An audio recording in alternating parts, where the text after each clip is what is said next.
everyone, I'm Leanne. And I'm Macabre Michael. And this is Unschooled History. This week's episode is part cool and part creepy. And no, for some reason, we just couldn't wait until Halloween to make it. We're talking about ossuary churches. But to start, what exactly is an ossuary? I'm digging up bones. I'm digging up bones. I'm digging up things better left alone.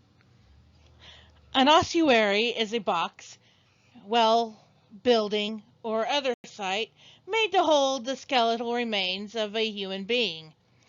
Hope you're not squeamish about such things, because we'll be showing images of real ossuaries with very real human remains in them. If you are, we won't blame you for skipping this episode. If not, or if you're like Mike here, or my sister, and you find this kind of thing fascinating, you're in for a good one. Ossuaries have been around for about 3,000 years. They started in ancient Persia, where the Zoroastrians built astodons. The word literally means place of the bones. These are also called dakma, which translates to Tower of Silence. It was a raised circular area where the bones of the dead were stored. They were made because Zoroastrians consider the corpse to be unclean. In order to prevent the pollution of earth and fire, bodies couldn't be buried or burned. So, instead, they placed the dead bodies at the top of the tower, where vultures would pick it clean and the bones would drop inside. The one here is in Yazd, Iran, and is no longer in use. Modern ones are uniform in structure. At the top are concentric rings. Men are placed on the outer ring, women on the center, and children on the inner ring. Jews began using ossuaries during the Second Temple period. As we mentioned in our four-parter on the history of the Bible, this was approximately 516 BC to 70 AD. Use of ossuaries appears to have been dictated by location and wealth.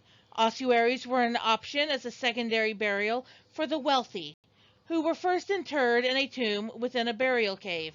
Almost all ossuaries dating from the time period were found in and around Jerusalem, with the rest found near Jericho. They tended to be made of sandstone. I better bone up on this subject a little more. In the Eastern Orthodox Church, ossuaries are made of wood or of metal and come in various colors. Like any other ossuary, they came about as a means of storing skeletal remains to help reduce the amount of land used as cemeteries began to run out of land. Actually, honey, did you know that in the Jewish tradition, sometimes the entire family would use one ossuary? I did not. In the old Jewish tradition, the crypt would be used over and over again, and the bodies would become bones, and the family bones would be collected together in one ossuary. Then explain the James ossuary. I mean, is that something that goes completely against the old Jewish tradition and that makes it an obvious fake, or?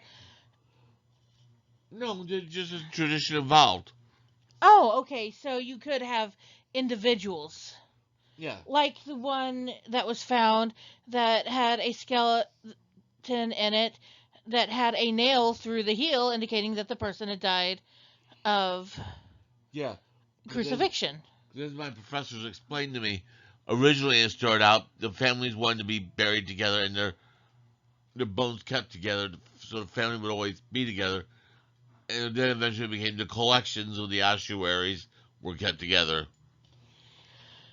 Okay, so the James ossuary, there's a lot of controversy surrounding it. It's inscribed with the words James, son of Joseph, brother of Jesus. Would that have been normal for the names of a sibling or a cousin to be included? Personally, I don't know, but from what I've heard from experts, it could have been if it was from a big family. Interesting. What do you think? Do you think it's real or do you think it's fake? I think it's a real ossuary, but I don't know if it's the Jesus everyone thinks about. I think it's a Jesus. That's very true. It could have been. The names for for especially the names Joseph and Jesus, which would have been Joseph and Yeshua, were quite common. Yes. Technically, Joshua is the same name. Yes. So, in a area with that large of a population, it would have been very common to have multiple Josephs, multiple Jameses, multiple Yeshuas. Yeah. A lot of people forget there were two Jesuses in the Bible. There was Jesus of Nazareth, the son of Joseph, and Jesus Barabbas. Oh, yeah, that's very, very true. So it could be real. It could be fake. It could be very real. And so when we have Yaakov ben Yosef, brother of Yeshua, um, it could very well be another Yaakov who happened to be the son of a man named Yosef and happened to have a brother named Yeshua. Just like there were multiple Marys, you had and you had multiple forms in such as Miriam or Mariamne, yes. So we don't know. This could be real and a real inscription. It could be a hoax. We don't know. Well, I But don't think it's a hoax. I think it's just either a real one and misinterpreted, or a real one and that's the right interpretation. I don't think it's a hoax. I think it's just either you just think the one interpretation could be skewed. skewed, yes. So those are definitely some of the most famous ossuaries from the Jewish region. But we are focusing on ossuary churches and charnel houses and ossuaries within churches with it as far as this goes. This is St. Mary's Church in Wamba, which is interestingly the only city in Spain that starts with a W. Interesting. Odd bits of trivia aside, this is the oldest of the churches and other ossuaries we'll be looking at, and we'll be going from oldest to newest, approximately. St. Mary's is still an active Roman Catholic parish. A church has been known to date back at least to the 7th century, though the current building dates to the 10th. As you can see in the picture on the right, the bones within this particular ossuary are not perfectly arranged or not artistically arranged for decorative purposes. They're just there. This is the ossuary at San Bernardino alla Ossa in Milan, Italy, and it dates back to 1210. However, for the first few hundred years, the bones weren't placed as beautifully as they are now. The decorative positioning of the bones that you see here came about by the work of a man named Giovanni Andrea Biffi in 1679. And it is beautifully done. I've seen this and I've seen the pictures several times. I've wanted to go visit it for a long time. And you can see it's got this beautiful cross layout on one section of the wall. The Cairo is made with skulls and bones. And it's all just very, very nicely done. It really is. This is perhaps one of the most famous ones in the world. It is the Sedlec Ossuary in the Czech Republic. One of my favorites to watch and look at. It was built in around 1400, and it's most famous for its bone chandelier that you can see here in the center, and it just looks really, really awesome. My sister said that she wanted one of these in her life. That she needs this in her life. And I'm like, you know what? Here, I found one for you at Walmart for $120. It's a really, really nice piece of Halloween decor. Or I could actually probably make one for you for even less, provided, you don't mind that it's like plastic and not real human bones. And she's like, no, I need it to be real human bones. I'm like, I'm not going grave digging for you. I'm not going grave robbing for you. And then I'm like, wait, no. Why are we having a conversation that you would expect in a Dungeons and Dragons game? Not to mention, my D&D character is a bard, not a necromancer. The weird things that come up when you grow up playing Dungeons and Dragons. And my sister just replied, my life is a D&D game. I'm like, okay, whatever. So the coat of arms seen in the lower left is that of the House of Schwarzenberg, a Czech and German aristocratic family. The ossuary attracts over 200,000 visitors each year, and it's estimated that the bones of 40 to 70,000 people are housed here.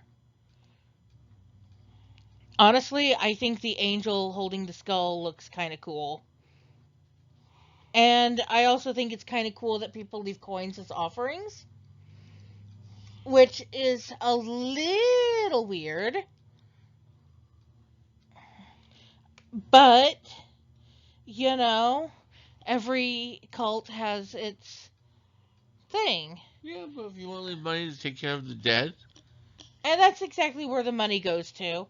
The money is there to help maintain the place and to take care of the dead. And I want to make it clear, when we use the word cult in videos like these, we are not talking like Jamestown or any other weird cult.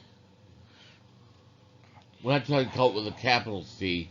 We are talking about cult with a lowercase c, which simply means a following that grows up around a person, place, or thing.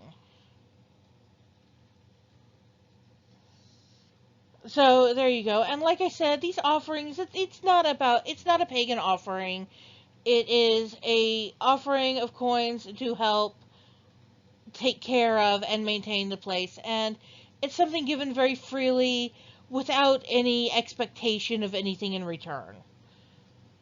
They just want to help keep this beautiful place well maintained, and it's worth it. And if you happen to go, you'll see why. It's absolutely gorgeous. We absolutely could not do this episode without talking about this, the Catacombe dei Cappuccini in Palermo, Italy. This is one of the most famous catacombs in the world and was built in the 16th century. Like many other catacombs and ossuary buildings, they were built when they ran out of room in the graveyard. Perhaps the most famous body in the catacombs here is not even a skeleton. It is Rosalia Lombardo, seen on the right. She was born in December of 1918 and died just 8 days short of her second birthday in December of 1920. Unlike the other bodies, she's not a skeleton, she's not a mummy. She is almost perfectly preserved thanks to a then revolutionary embalming process that was lost for decades before being rediscovered a few years ago. She was one of the last to be interred here, and her eyes have never been completely closed, which has led to this weird thing where people think that her eyes are opening and closing at various times of the day, but that's not true. Although when you do look and when you can see her pupils, you can see that her blue eyes are just perfect and crystal clear. And what she died of was the Spanish flu, and I cannot blame her father for grieving or for seeking out the embalmer who did the job. There are various corridors within this particular ossuary. There's the women's corridor, the men's corridor, the monks corridor, the professionals corridor, and the new corridor. And it's another one of those really cool places. I have got to go check out one of these days. I want to go so badly. Now, of course, it's not going to happen anytime soon, since most of Europe, and in fact most of the world, I think, has said, no, America, y'all cannot come over here until y'all get your act together with the COVID thing. Besides, we're poor. We can't afford to fly anywhere anyway. Yeah. But when we can eventually get over there, we're visiting. Yeah. That's all there is to it. This is another Capuchin crypt, and it's in Rome. Located beneath Santa Maria della Concezione dei Cappuccini. I think I got that all right. I think you did. I think you did. I think I even got the accent right.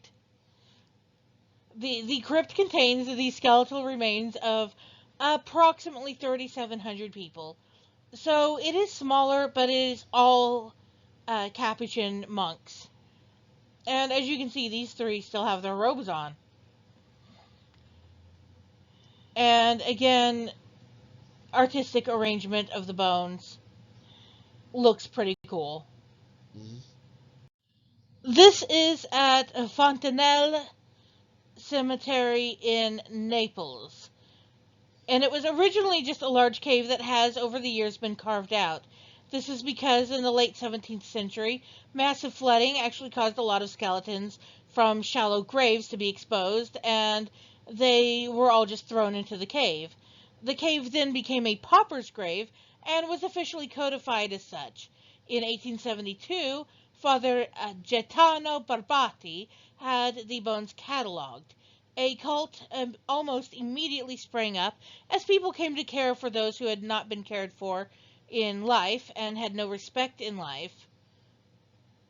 However, this cult eventually dissolved into fetishism, which is bad, Yes. and it was shut down by the local bishop in 1969. The cemetery has since been reopened for tourism. This is the Skull Chapel, also known as St. Bartholomew's Church. It's located in the Czermna district in Kudowa, Poland. It was built in 1776 by a Bohemian priest named Vaclav Tomasek. And It's beautiful. it is. It's beautiful. I love the way the bones are arranged, and it's so sturdy. And then you have this beautiful altar there as well. It's so pretty. This one is outside of Europe, for once. This is from the ossuary at the Basilica and Convent of San Francisco in Lima, Peru. It's the only one on this list in the Western Hemisphere. It's estimated to contain the skeletal remains of more than 25,000 people. The ossuary here was built in the 17th century and served as a burial place until 1808, when a new cemetery was opened up just outside of town. As you can see, the bones are arranged in a geometrical pattern, and I love it. It's I love the concentric circles. What do you think, hon? I think it's beautiful also. Though not a church, this is the biggest catacombs on the list. This is the very famous Paris catacombs. They have a lot of tourists going through every year. Construction began in 1774, and they house the remains of more than 6 million people, making them also the largest catacombs on this list. In the early 19th century, the catacombs were actually a popular novelty place for concerts and private events for the wealthy. Oh boy. They were opened to the public in 1874. It is also one of only 3 museums and historic sites in Paris that requires an entry fee of those that are held by the Museums of Paris organization. I'm pretty sure this is also the one on the list with the weirdest stuff going down within the catacombs. Just a note of some of the recent ones. In 2004, a group called Les UX, short for Urban Experiment, a group in Paris that likes to explore and improve lesser known Parisian areas, set up a clandestine movie theater including a full bar and restaurant, and they kept it going for a few weeks before the cops stumbled on it. In 2015, Airbnb paid 350,000 euros to the city of Paris to rent out the catacombs for the night as part of a publicity stunt. They set up a bed, and the lucky people got a personal tour and a bedtime story. And damage was done in 2017 when thieves actually broke into a private cellar from the catacombs, stealing 375,000 euros worth of wine. And that's That's not a lot of wine. that is a lot of wine. I mean, you have to be a real enophile to have that much wine on hand. Or you just have to have very good taste to get some very expensive wine. Like Dom Perignon. Yeah. Some of the most expensive wine in the world. Oh, there's some more expensive wines than that, but they're. But I know you like Dom. You had it once, haven't you? Yes. Wasn't it on like a flight? Yeah. Yeah. Because you got bumped up to first class accidentally when you were a teenager and you were doing your study abroad as an exchange student over in Germany. Yeah. Mikey has stories from that, and they will have to wait for another time, but he does have stories. They're fun ones, too. So there's even a group of people known as cataphiles who actually sneak into the catacombs in secret and go into the areas not accessible to the public. And I'm just thinking, what kind of person do you have to be to sneak in secret into the areas that the general public are not allowed to go into? I mean, I understand having a sense of adventure and a love for the macabre, but I don't think I could break the law for it. I don't think I could either. I told you to turn that off. I did.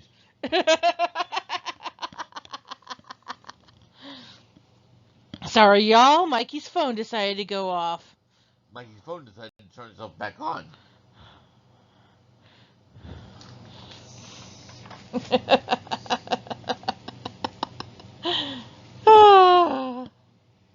So now we present to you the Capella dos Ossos, in English the Chapel of Bones. It is in Evora, Portugal, and as you can see, some skeletons are even hanging from ropes.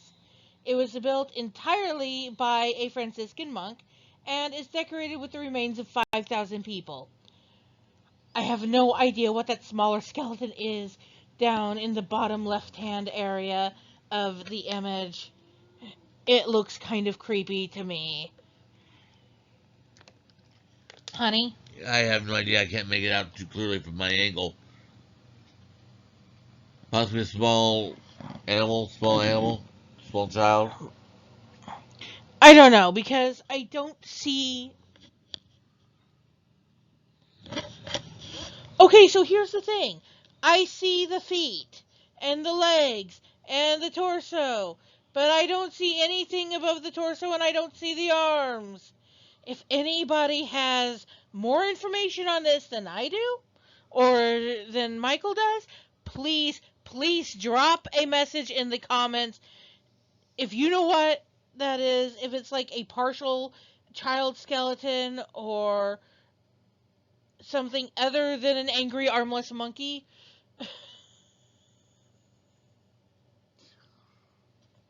Well, that's what it looks like, is an angry armless monkey. Okay, but seriously, if you actually know what it is, please, I beg you, drop it in the comments. This is the Brno ossuary in Brno, Czech Republic, with over 50,000 people's bones. It's the second largest ossuary in Europe, right after the Paris catacombs. Founded in the 17th century and expanded in the 18th century, it's been open to the public since 2012. And it may not look like it, but those bones are stacked the way they are for a reason. It actually is a very sturdy way of stacking them. It makes it a lot harder for them to fall down. And then you have, on the right, you see these shelves, each with a row of skulls on them. And those shelves are built of more bones. So again, a very, very sturdy way to present them as well as being artistic. Those are shelves, not stairs. They're shelves. Good. Okay, so up until this point, the ossuaries we've looked at have been almost entirely in Europe and have all been Christian in origin. This one, however, which is our last one, is Buddhist and is found in Cambodia.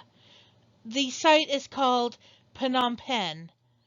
Those whose remains are interred here are some of the victims of the killing fields and the Khmer Rouge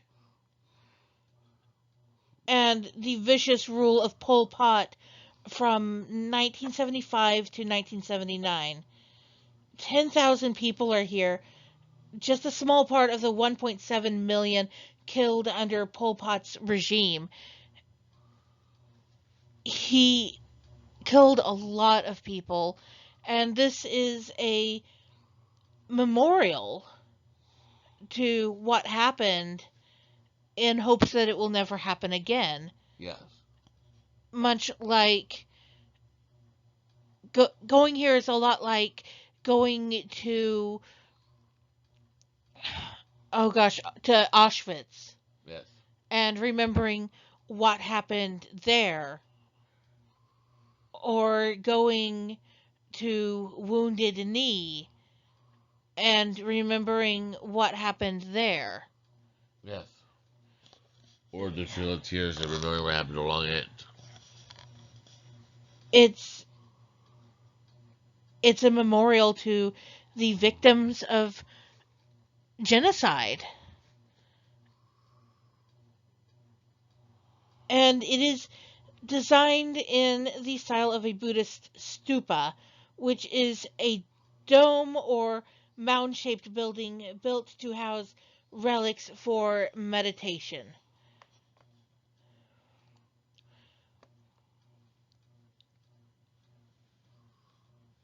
I'm sorry that we're leaving on this on somewhat of a sad note, but I feel it's something we need to remind you of. We've had a lot of fun talking about all the other ossuaries, especially the weird stuff that goes on in the Paris catacombs, and remarking on how beautiful these places are.